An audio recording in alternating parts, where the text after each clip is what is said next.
Hi అండి, అందరు ఎలా ఉన్నారు? బాగున్నారా? అంజలి అండ్ డాటర్ ఛానల్కి స్వాగతం అండి. ఈరోజు వీడియోలో బాగా పాతకాలం వంట అండి. ఓల్డ్ ఈజ్ గోల్డ్ అంటారు కదండి.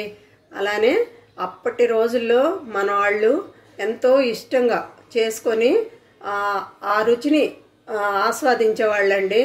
మనకి గోంగూర, మన తెలుగు వాళ్ళకి గోంగూర అంటే చాలా ఇష్టం కదండి. చాలా గొప్పగా ఆంధ్రమాత అని పిలుచుకుంటాం మనం గోంగూరని. అలాంటి గోంగూరతోటి నేను ఈరోజు వీడియోలో చప్పిడి గోంగూర అనే ఒక కూర చేస్తున్నానండి. అది నాకు ఈ మధ్య తెలిసిందండి. ఎలా తయారు చేయాలని కనుక్కొని నాకు తెలిసిన విషయం మీకు కూడా చెప్తామని ఈ వీడియో చేస్తున్నానండి. ఈ చప్పిడి గోంగూరలో కాంబినేషను ఉప్పు మిరపకాయలు అండి. వేడివేడి అన్నంలో వెనకటాళ్ళు జొన్నన్నంలో, వేడివేడి జొన్నన్నంలో ఈ చప్పిడి గోంగూర వేసుకొని నెయ్యి వేసుకొని ఉప్పు మిరపకాయలు నంచుకొని, కొంతమంది అయితే మామూలు ఎండుమిరపకాయలు నూనెలో వేపుకొని అలా మిరపకాయ నంచుకొని ఆ గోంగూరతో పాటు తినేవాళ్ళు అంటండి. చాలా బాగుంటుందంటండి. నేను కూడా ఇప్పుడే చేస్తున్నాను మీకోసం.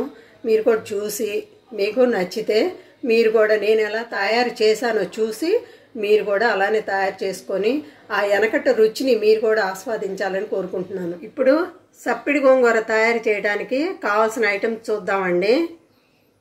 గోంగూర, నేను ఒక పెద్ద కట్ట గోంగూర తీసుకున్నానండి.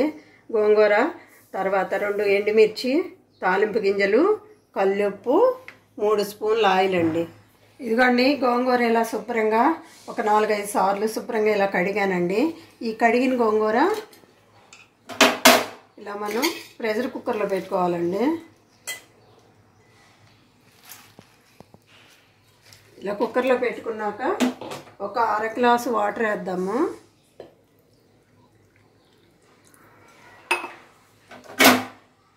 మూత పెట్టేసి స్టవ్ మీద పెట్టి ఒక 4 విజిల్స్ రానిద్దామండి. 4 విజిల్స్ వస్తే ఈ గోంగూర మెత్తగా ఉడికిపోతుంది. విజిల్స్ వచ్చాక చూపిస్తానండి ఎలా చేయాలో. ఇదిగోండి కుక్కర్ నేను ఒక 4 విజిల్స్ రానిచ్చానండి. ఆవిరి అంతా పోయింది. ఇదిగోండి ఇలా ఉడికింది. ఇప్పుడు దీంట్లో మన టేస్ట్కి సరిపడా ఉప్పు వేసుకొని ఇలా పప్పు గుత్తితోటి ఈ గోంగూరని మెత్తగా చేసుకోవాలి.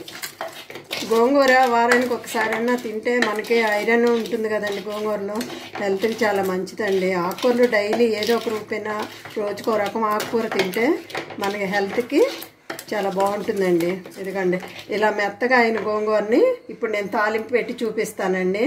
దీంట్లో ఏం వేయలేదండి, చూసారు కదా. ఉత్త గోంగూర ఉడికిచ్చేసి ఉప్పేసి ఇలా మెత్తగా చేశాను. ఇప్పుడు దీన్ని మనం తాలింపు పెట్టుకుందాం అండి. స్టవ్ వెలిగించి బాండీ పెట్టానండి. ఇప్పుడు దీంట్లో 3 స్పూన్ల ఆయిల్.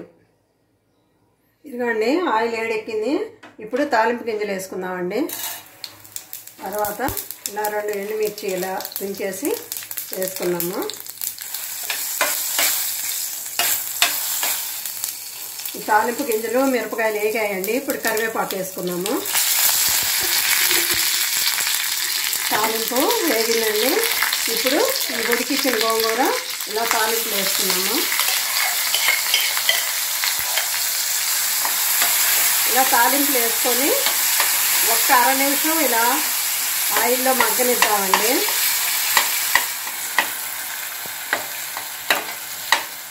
ఇలా ఒక 1/2 నిమిషం ఆయిల్లో మగ్గాక మనము ఈ సన్నగా తరిగి ఉంచుకున్న కొత్తిమీర వేసి స్టవ్ ఆపేద్దామండి.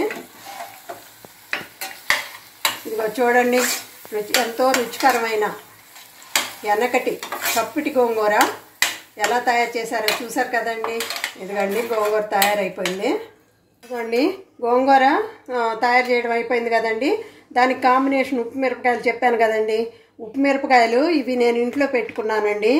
ఎండాకాలం మనము ఉప్పు మిరపకాయలు పెట్టుకొని స్టోర్ చేసుకుంటే మనకు కావాల్సినప్పుడు ఇలా ఆయిల్లో వేపుకోవచ్చండి. ఒకవేళ పెట్టుకోలేదు, ఇంట్లో లేవు అనుకుంటే బయట మార్కెట్లో దొరుకుతున్నాయండి, ఇలా తెచ్చుకోవచ్చు. ఇవి మిరపకాయలను కూడా వేపుకుందామండి.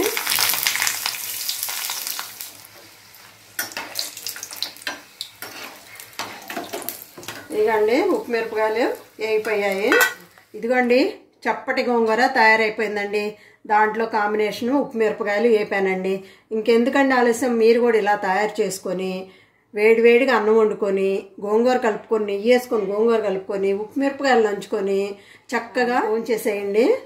ఇదిగో చూడండి, వేడివేడి అన్నం, కమ్మటి నెయ్యి, పుల్లగా గోంగూర, ఉప్పగా కారంగా ఉప్పు మిరపకాయలు, కమ్మటి భోజనం అండి. ఇలా తయారు చేసుకొని ఒక్కసారి మీరు టేస్ట్ చేసి చూడండి. నచ్చిందండి మీకు? నచ్చితే మా వీడియోని లైక్ చేయండి. మా వీడియో చూసినందుకు మీ అందరికీ ధన్యవాదాలు.